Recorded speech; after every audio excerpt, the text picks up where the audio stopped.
G'day, it's Farmer Jay again. While I have a quick poke around and try and figure out what machinery I have where and how and why all my high-end tractors have ended up down here at the BGA instead of some of them being at the main farm, I thought I would talk about the difference in yield bonuses between Precision Farming 22 and the base game yield bonuses. I had a poke around the internet this afternoon, and there seems to be, I hate to call it misinformation, I think the more appropriate term would be confusion regarding the way precision farming works versus the original Farming Simulator 22. So I went back and I had a look at Giant's documentation, and as usual, the blogs are fairly insightful, but they don't explain everything. A lot of what Giants focused on in their blogs was the environmental score, the bonus you get if you get 100%, or the 15% penalty you get if you get somehow managed, and you have to work to get this, an environmental score of 0.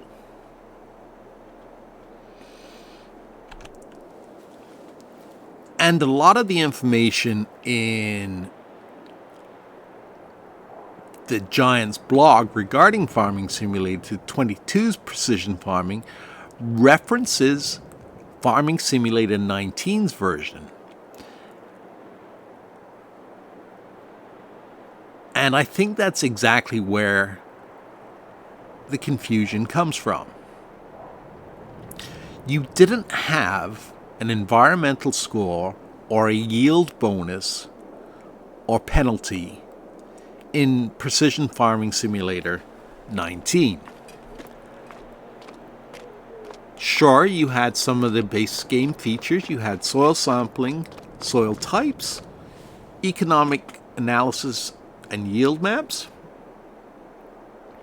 variable rate fertilizing and lime spreading, and those are all features that have come back into the game.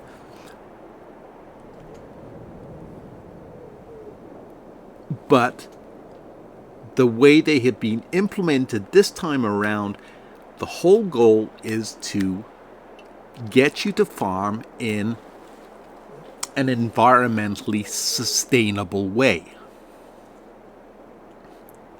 It's not designed to make you stop farming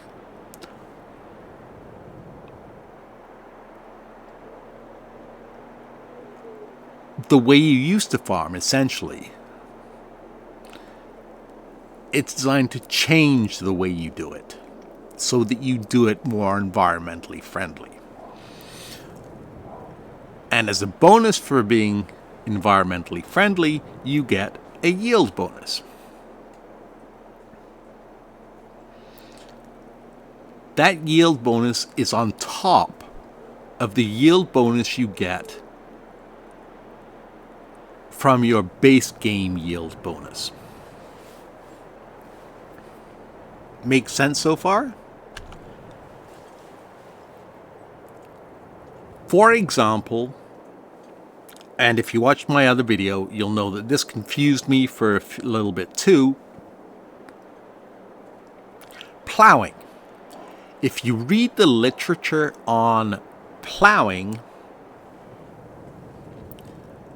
for precision farming, it says it is the most unenvironmentally friendly way of farming because it promotes soil erosion and so on. And I was like, well, if we're going to get penalized for plowing, what do we do about the fact that we need to plow after corn?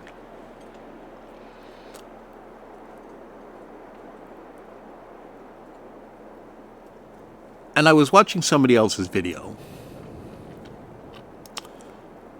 And sure enough, one field required plowing and the other one didn't. And I'd already figured it out by this time, so I had to leave a comment. But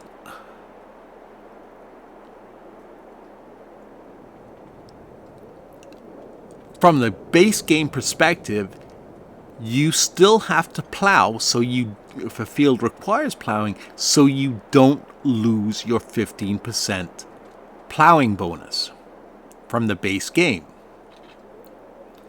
You just don't get any points towards your environmental score. Now, considering that the maximum yield bonus you can get from a perfect environmental score is 15%, by not plowing, you've just lost your complete bonus. Because you got a 15% deduction in yield from not plowing.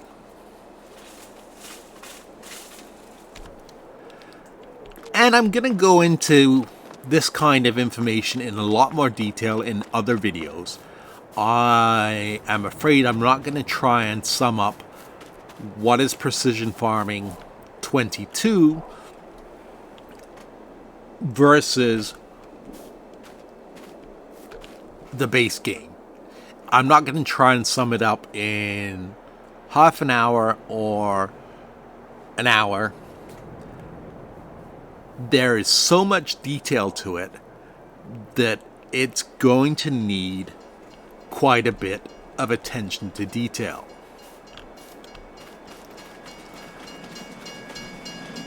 And as we cover different topics, I'll talk about how those affect, again, the base game's yield.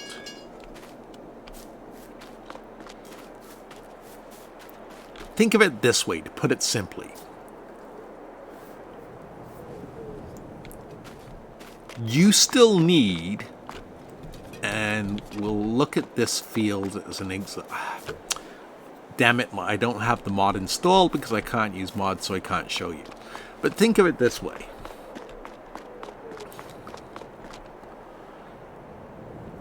You still need to do all the things you did in the base game to get your bonuses. You still need to mulch.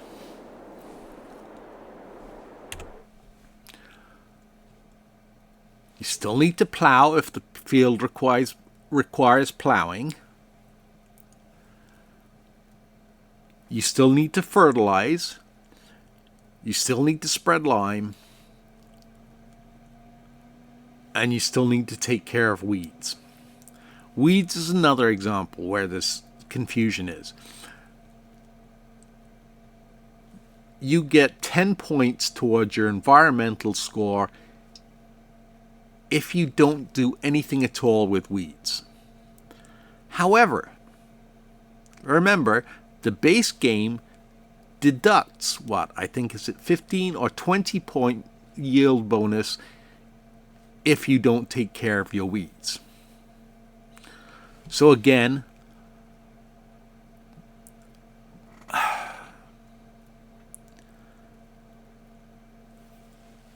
that's more than the yield bonus you get for having a perfect environmental score. So yeah, mulching, cultivating, seeding, all that is still required. You now just need to do it in a more environmentally friendly way. And you will, in addition to the 15% yield, you'll get other yields. For example, if the field doesn't need plowing and you just direct drill it, yes, that counts towards your environmental score. But we also have variable rate seeding now, which means depending on the soil type, you will either spread more or less seed in the ground, which you still need to roll after you've planted, and the same with variable rate fertilizing. It adapts to the crop type and to the soil type, using more in some areas and less in other areas.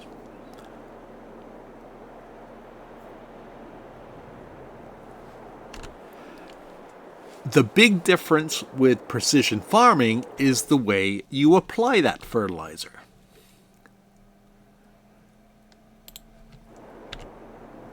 You now have the ability to fertilize a field in one pass,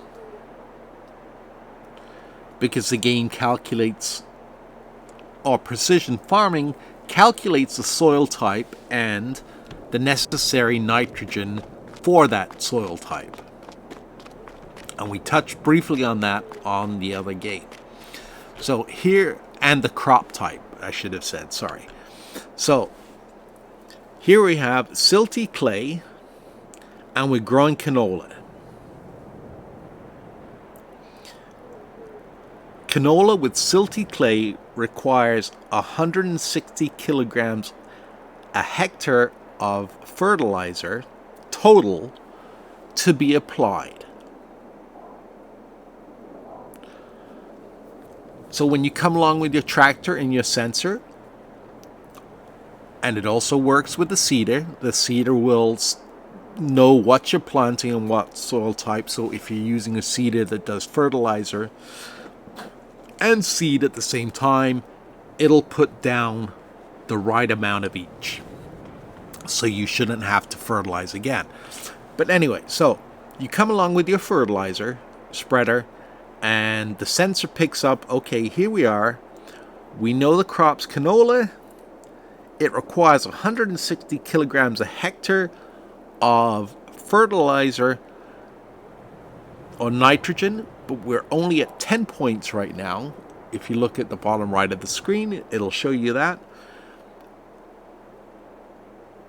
Or 10 kilograms a hectare.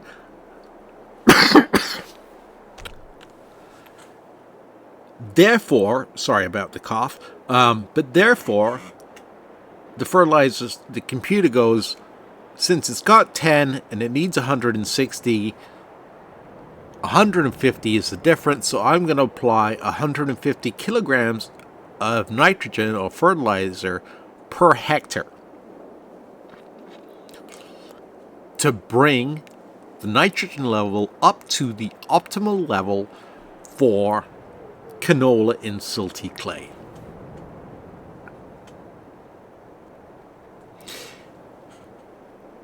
If you try and fertilize soybean, which requires no nitrogen, the fertilizer spreader is not going to do anything unless you turn off automatic application rate and you turn it to manual and you deliberately turn it on, thus reducing your environmental score, by the way.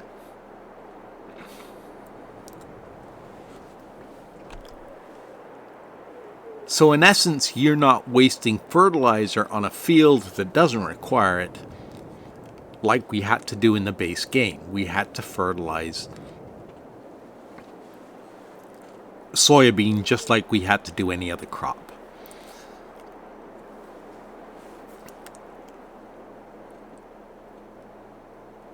So precision farming's not getting rid of those requirements, but it's spreading them out based on crop types, soil types. So you either need a little bit more fertilizer or a little bit less fertilizer.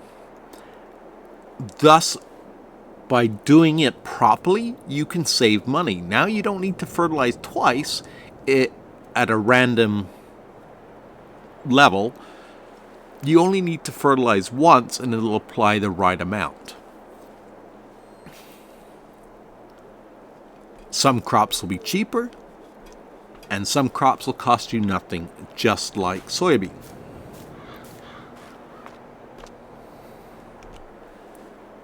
Liming is another example of this. You can either do liming the old-fashioned way and just turn the spreader on and deactivate automatic, or turn on variable rate spreading, and it will spread the correct amount of lime to bring that soil type up to the right pH level. You then monitor the pH level in that field to determine when you need to lime next.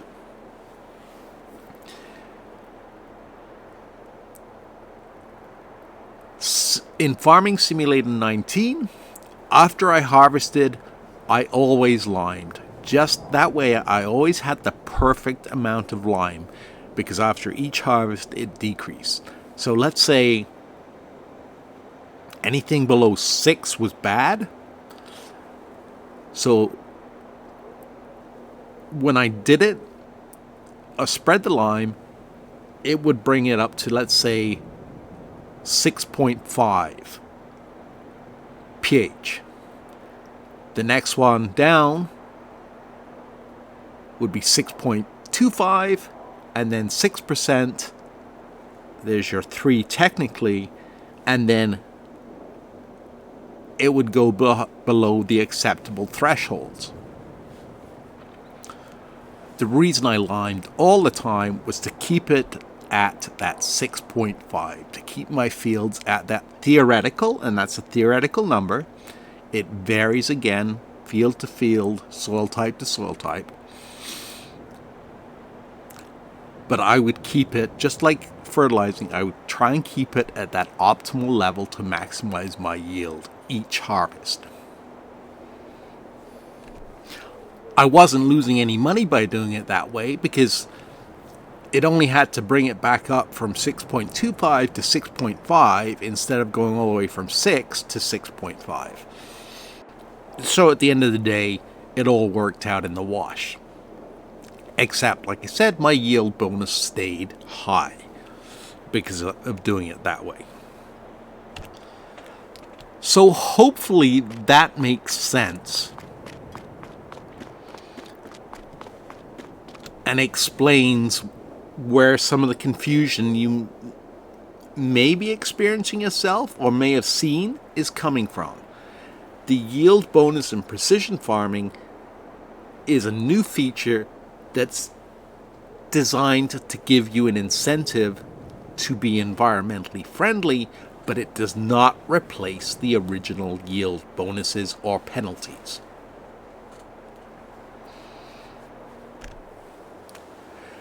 Now, because there are so many variables and there are so many different types of soil, seed rates, fertilizer application rates, that's why I'm going to be making a series of videos going in depth, especially for new people, to explain exactly how it works and why you don't need to fertilize soybean versus why wheat needs so much nitrogen. As Mr. Seeley P said in his video, you could spend weeks going through the numbers, and I did in Farming Simulator 19, to figure everything out perfectly. I'm not going to spend weeks doing it, but I will, like I said, cover the various topics in as much detail as I can. And then, at the end of the day, I will make probably a 20-minute video just summarizing everything so that people have a quick reference. Hope you found this video useful. Remember to stay tuned. There are going to be more videos coming, and they will explain in more detail exactly, like I said, how the soil types are affected by fertilizer, by the pH levels from lime, by the seed rates, and so on. And we won't forget about the base game bonus yields. Thank you for watching, and take care.